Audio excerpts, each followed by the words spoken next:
Good morning. In this week's blog news, some shocking stats about WordPress block themes, a free block that will improve your SEO and your user journeys, a free block that lets you show how long your blog posts take to read, a way to create crazy designs. I interview Kevin Geary about page builders versus Gutenberg. I chat to McAlister, the developer of the Ollie Theme, about how we can improve the block theme experience for beginners, and Alan Rickman reads the latest Gutenberg review.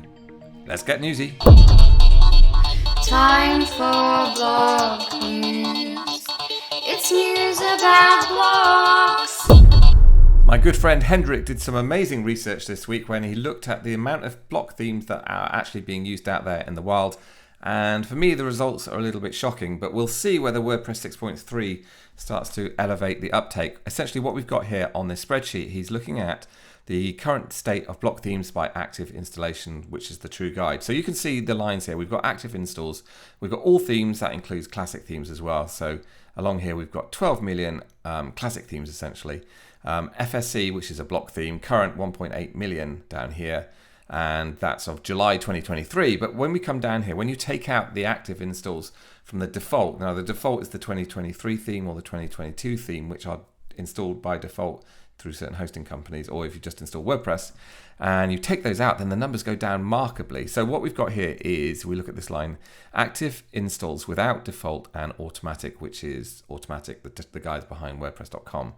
So we've got, in terms of total installations of block themes, we've only got 194,000. So I'm going to track this monthly, and Hendrick has agreed to update the stats monthly for me, which I'm going to bring to you as well. So if you want to see those, hit subscribe just so you can see the growth of this as we go along. But you can see currently all themes are 8.4 million active installs compared to block themes, a tiny percentage. In fact, only 2% currently of themes out there are block themes. So we need to track whether the block themes are going to increase a lot. We're not seeing that at the moment. We're not seeing a huge uptick in block themes. My view is the learning curve at the moment is still too high, especially for beginners. I think we're starting to see some agencies take it up more and more, but we're going to keep our beady eyes on this number and give you monthly updates. Actually, there was one other bit of information that I really wanted to show you, and that's this one here. This is average rating by type of theme.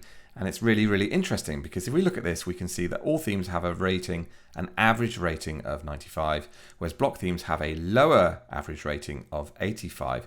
My view is this is because block themes are still harder to use. There is still a harder learning curve. They're amazing and I love them and they give you all sorts of freedom, but we still haven't cracked properly making it really easy for people to use. Justin Tadlock has released a brilliant new free Breadcrumbs block. Breadcrumbs give you that trail on your site that let your readers get back to where they came from. It shows you the hierarchy. They can help with SEO because they help Google understand the link structure of your websites.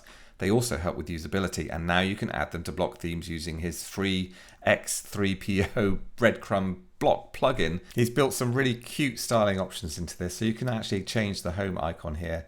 You can choose any of these and you'll see you get a little icon here as well. And you can also turn off the label. So if you just want the little icon, you can show that there as well. You can also change the little arrows that come in between here if you want. So you can style those as well. It's really cute, really simple to use, and add some personality to your site.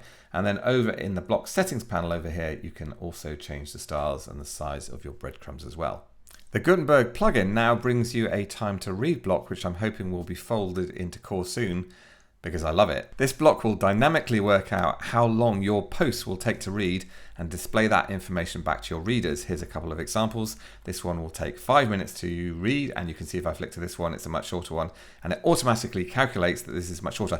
I think this is great because when you're reading an article, if you can see how long it's going to take you to read it, I think you're far more likely to engage in it and read it. At least I am.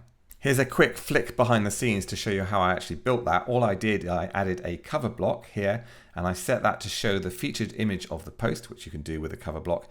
Then within the cover block, I put the title of the post itself to bring that in dynamically. Then down here, I actually added a row block first. You can see it in the list view over here. And within that row block, I added two blocks. Firstly, the paragraph block, and I wrote in the words time to read. You can write your own words. And then I brought in the time to read block, which will dynamically bring in how long it takes to read. Gutenberg has also introduced a brand new vertical text setting that you can switch on in the theme settings in the theme.json file. I'm sure some themes will just build this in so you won't have to do anything. Here's an example of how it works on this screen here. You can see I've actually added a sticky column to this as well, but this is the vertical text, and you can see it's just vertically aligned down the page. Once you've turned on vertical text in theme.json, I'll show you how to do that in a second, then you just come across to typography, click on the 3 dots, come down here to text orientation, turn that on, and then once that's turned on, you have the options here to have horizontal or you have vertical. Let's click vertical and you'll see your text goes vertically, which is really cool. You can also do things like put it in columns, which is what I did on the previous example, or you can maybe put an image alongside it in columns. So there's lots of use cases of how you might use this. I think it's really cool though.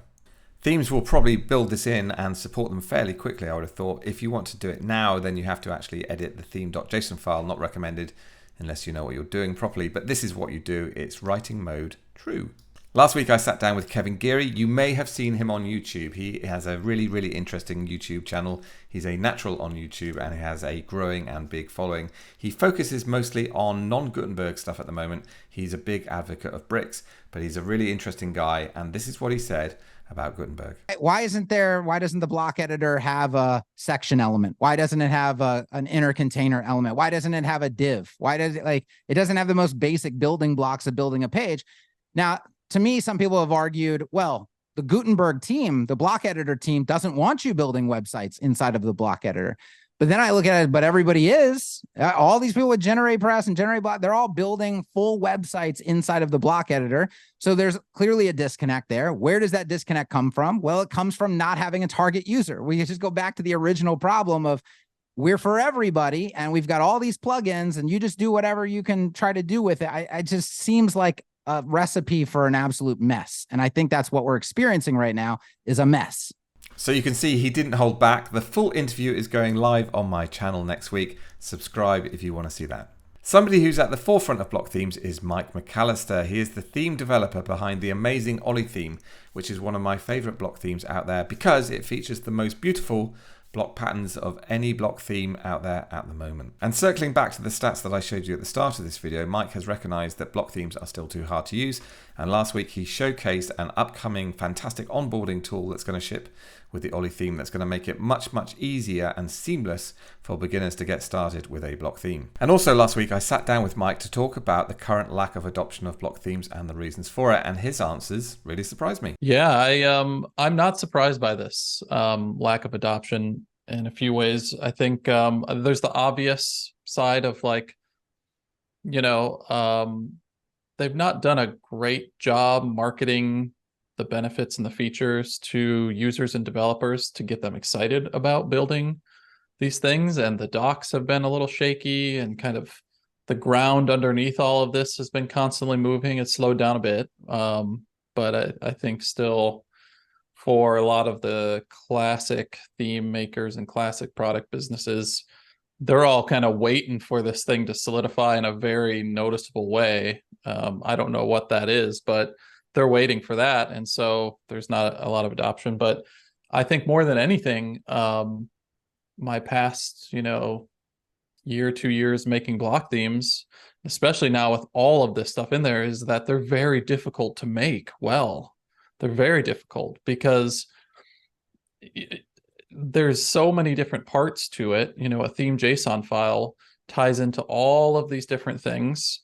And then you have the templates, and the templates have to work well and look great in the editor. And then you have the global styles that have to tie into that. All that stuff has to work harmoniously together. And then on top of that, you have to have some design sensibilities because all of it now is inherently attached to design and how all that looks in the editor and the way it cascades and the way a pattern plays with content and the way patterns work with other patterns. It all has to be very meticulously put together. Now it's, arguably it's a lot easier and quicker to build for the end user once they get a block theme that has all that in there.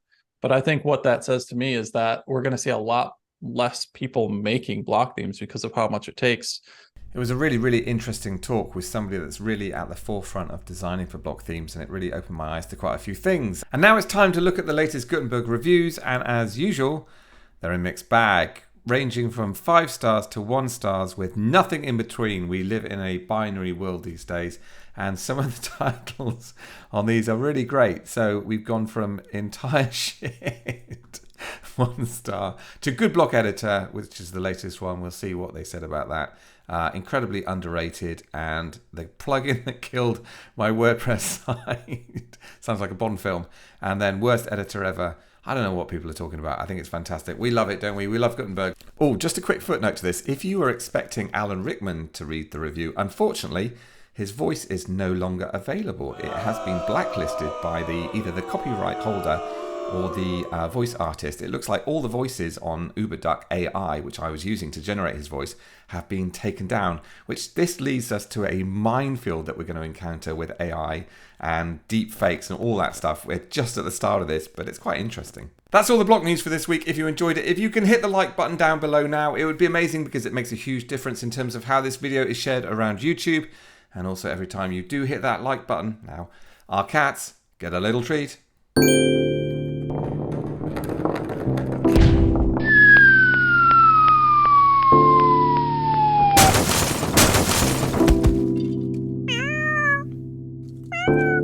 If you want to keep up to date with all things WordPress, hit that subscribe button down below and you'll be notified every time I release a new one. Keep well, and I'll see you soon. Bye for now.